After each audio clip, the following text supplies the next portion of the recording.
put your phone down or I'll put our marriage down. That is what I said to my husband in a hotel lobby, with the ice machine clicking like a metronome to my heartbeat. By the time the concierge looked away, I already knew how this ends. Papers signed, kids choosing sides, and me learning the ugliest truth. Love can survive boredom, but not mockery. I will tell you how I got there, and how the person who used to kiss my forehead became the punchline in someone else's texts, and how I became the one holding the microphone. Me, female, 33 years old. Husband, male, 36 years old. 2 kids, daughter, 13 years old, son, 8 years old. We looked like every other high-functioning couple on our block of maple trees and garbage day reminders. I run a small nonprofit after-school program. He is a commercial property manager who never met a spreadsheet he could not charm. We were busy, snippy, tired. The kind of tired that stains. When our son's teacher flagged learning issues and my grant deadlines piled up, the house hummed with low-voltage arguments. He stayed late. I stayed later. Then the phone thing started. He leaned into the glow like it was the sun. Group chat, he said, thumbs flying. Work, guys. Fine. I decided to be helpful instead of suspicious. I cleaned out the garage with the smell of dry leaves and motor oil, left him a post-it on his steering wheel. I see you. I'm here. He smiled without showing teeth. One night, I charged the old tablet as a quiet bribe for my son. No YouTube until homework. And a notification pinged. A social app I never use anymore. Opened by habit. Messages. There was a man's name I recognized from my husband's hometown. The kind that sounds like a dare. Cody Buck Harlan, the track star who never left. The tone wasn't explicit, not yet. But people who are innocent do not delete in mid-conversation. I scrolled. Holes where jokes should have been. Timestamps like broken cobblestones. The next day, I placed the tablet on my lap while the dishwasher droned. I watched in real time as my husband roasted me to Buck. She's so soft, cries if I lose my keys, thinks sauté is a fancy word. Then emojis I had never seen him use for me. A dip into sexual territory, a review of my body like a product with a 3-star rating. I took screenshots with hands that smelled like lemon dish soap and metal. I did not confront, not yet. Should I have confronted them sooner? For 2 weeks, I became a quiet archivist. Documents in a secret folder named after a laundry brand so boring it would sedate the FBI. I worked, fed the kids, then poured cheap wine into a mug and watched my spouse flirt in another room. Humor slid into love you from Buck. My husband typed it back, then deleted it, then typed same like he was parsing calories. Somewhere in there, Buck planned a visit to our city. A hotel, swanky, new, with a lobby that smells like cucumber water and middle management. Meanwhile, my husband floated an idea like a life preserver. A spa weekend with the guys, he joked, then quickly corrected. I mean, with the guys' wives, all couples, whatever. He backpedaled into actually just me decompressing. You know how tight the quarter is. His voice had that too casual scrape. I saw the hotel name in the thread. I saw Friday night. I saw a reservation under Buck's full name. I saw my husband telling Buck that I won't suspect a thing. She's on this domestic goddess kick. Domestic goddess? I was eating a freezer burrito. I found a lawyer who smelled like peppermint and victory. She slid me forms like playing cards. Do not torch the house, she said. Get leverage. Keep receipts. We built a separation agreement that sounded almost kind. He would move out, weekends with the kids, no interim support until the final gavel. The pen felt too light for what I was doing. Then I played the longest game of pretend in my life. Hugged him in the kitchen, packed his overnight bag myself with extra socks, said, "Have a beautiful time." He kissed my hair. I swallowed bile that tasted like old pennies. And I showed up at the hotel. Here is what I wish someone had told me. Hotels are theaters, and the front desk clerks are ushers wearing ties. Their smiles are bulletproof. Mine was not. I dialed from the lobby phone, and Buck answered like a man who thinks the world is a stage and he is off book. "Hey," he said, cautious and cocky. "Send my husband down," I said. The concierge's keyboard clacked like a tiny applause. "Wrong room," Buck replied, then whisper scrambled. "Then I'll call your wife," I said, tossing out a bluff so cold it fogged the receiver. Silence. Then a thud. Then the hiss of a muffled argument. 2 minutes later, the elevator opened and my husband stepped out, shirt untucked, eyes bandit wide. The lobby smelled like lime and betrayal. We sat in a corner where the fern looked tired. "It is not what it looks like," he said. "We were going to talk." "This," I said, setting a stack of printed screenshots on the coffee table, "is what it looks like." The paper fanned out like a hand of knives. I kept my voice level because I needed him to hear it.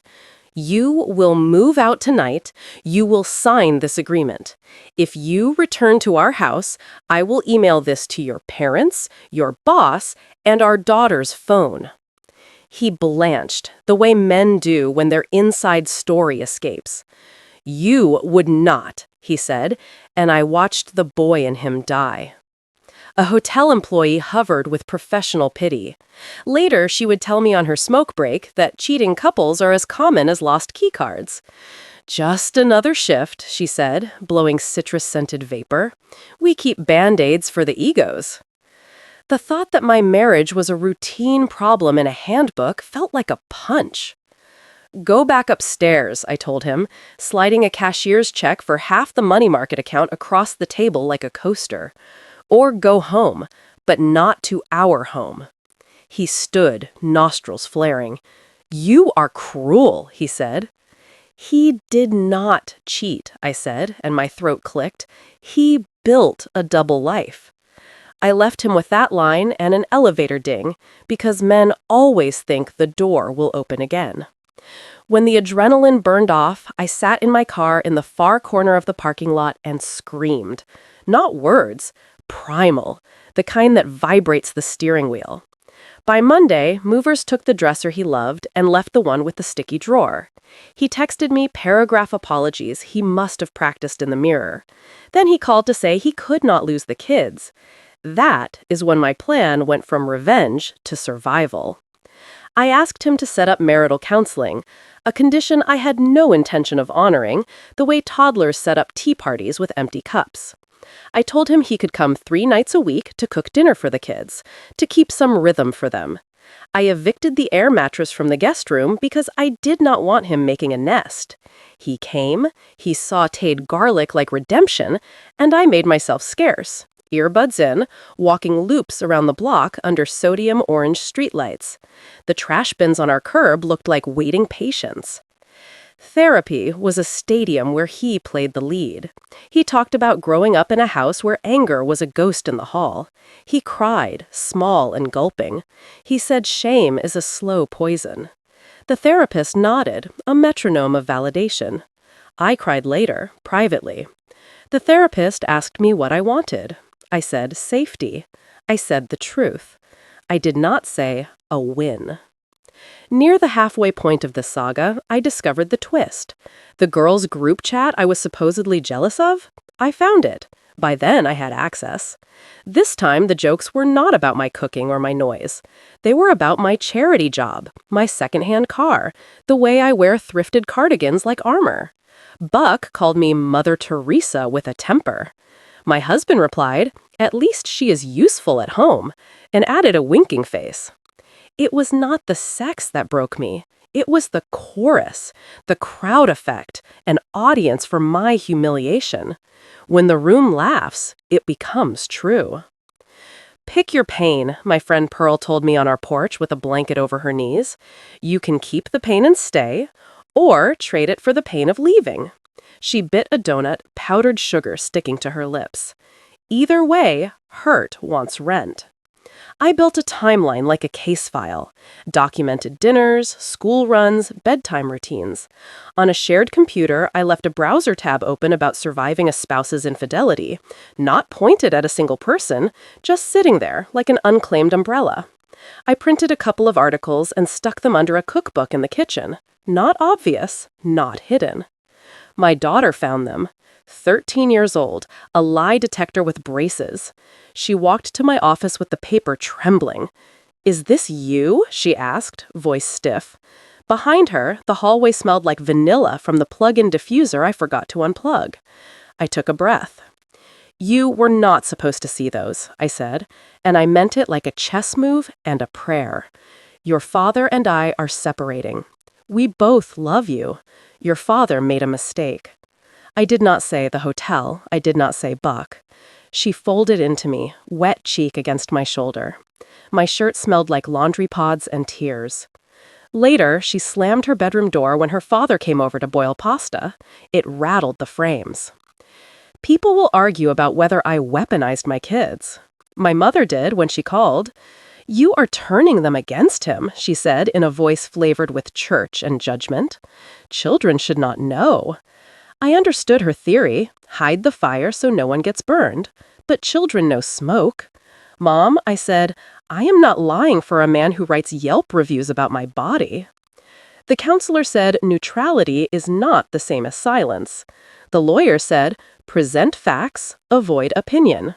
The front desk clerk from the hotel, we connected on a social app later because the world is small, messaged, "I see this all the time. The ones who protect their kids by hiding everything end up teaching them that their gut is wrong." Her words tasted like bitter coffee, but they woke me up. Is revenge ever worth the risk? My husband started begging in earnest. Knee on the living room rug, a confession pose. "I will quit texting him," he said. "I will switch jobs. I will delete everything. I never meant to hurt you." He tried to kiss me, and I let him kiss my forehead because I am not a monster. He tried to kiss my mouth, and I stepped back because I am not a fool. He offered therapy. He offered church. He offered accountability apps that send your location to a friend like a parole officer. Could therapy fix something this broken? We kept going to counseling anyway because I needed the paperwork trail for custody. In sessions, he talked about fear of failing as a provider. He said the affair felt like applause. I said, "Applause is nice, but I prefer not to be the punchline." The therapist scribbled. He asked one night if we could be close again, he said. He missed me. He cried into my lap. "I need time," I said, tracing the floral pattern on the couch like a map to somewhere else. The truth? I did not want him back. I wanted him regulated, predictable, legally distant. I wanted the kids to choose me without me asking them to. I wanted to sleep without checking a tablet like an emergency alert. When we finally filed, his mother called me, her mouth a weapon. "You are humiliating him," she said.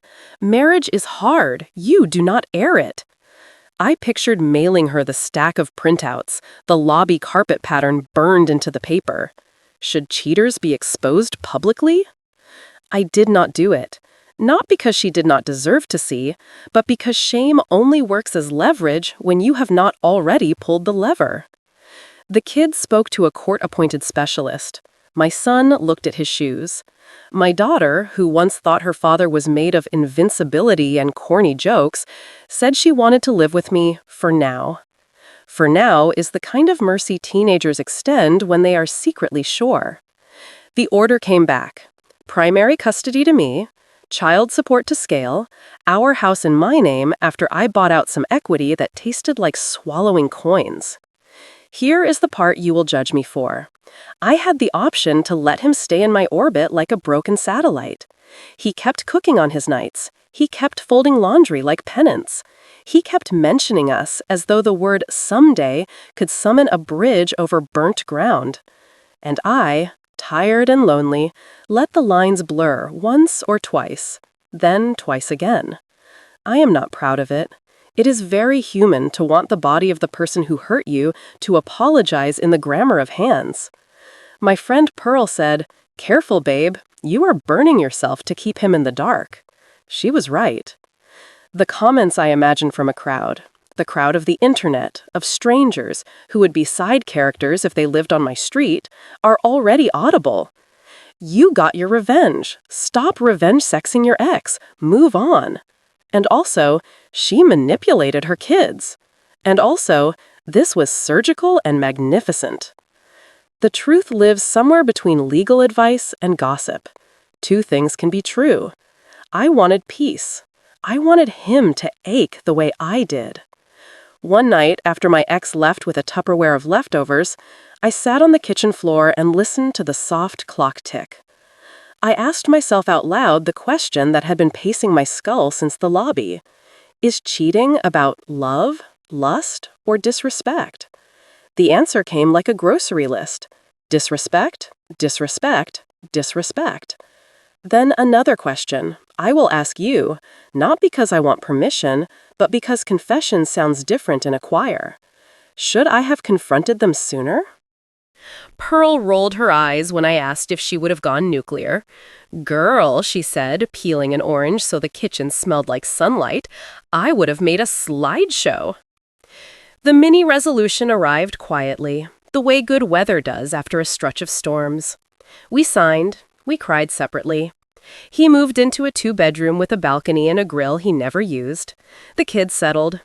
My daughter laughed again at dumb videos. My son slept without waking up to ask if the house would slide off its foundation.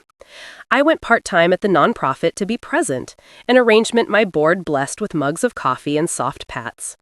Money got tighter and then safer. His support checks landed like clockwork. The final climax did not involve shouting or police or a shredded wedding photo. It happened when Buck messaged me from a dummy account, like a mosquito sneaking through a screen. He wrote, "He misses you. He's miserable. We never even—" I blocked him mid-sentence, a calm assassination. Then I texted my ex, "If he contacts me again, I will forward everything to his wife." It was not a bluff anymore. I had found her name. He wrote back one last apology that sounded like a man reading lines from a play he no longer believed in. "I'm sorry. I never meant to make you feel small," he said. "I loved you." I typed and erased 3 times. Then I wrote, "You loved an audience." I put the phone face down and went to my daughter's room to help her study vocab words. The word of the week was contrition. We made a sentence about a kid who broke a window and bought a new pane with saved allowance. She grinned. The house smelled like popcorn and dry shampoo. Should I feel proud or ashamed? Both, sometimes. Is revenge ever worth the risk? Only if you can live with the mirror afterward. Mine shows a woman with new lines at the corners of her eyes, a closet finally free of his suits, and a front door that sticks in winter. It also shows my kids sleeping in rooms that feel like home, in a kitchen where the clock ticks softly, on time. The last time he stood in my doorway, he asked again, meekly, "Do you think there is a chance down the line?" I said, "I will never set myself on fire again to keep you warm." He nodded, as if that line belonged on a mug. He left. The door clicked. Outside, someone's grill hissed. Inside, the sink dripped. Ordinary sounds, which felt like miracles. And that is when I realized, he never loved me. He loved the applause.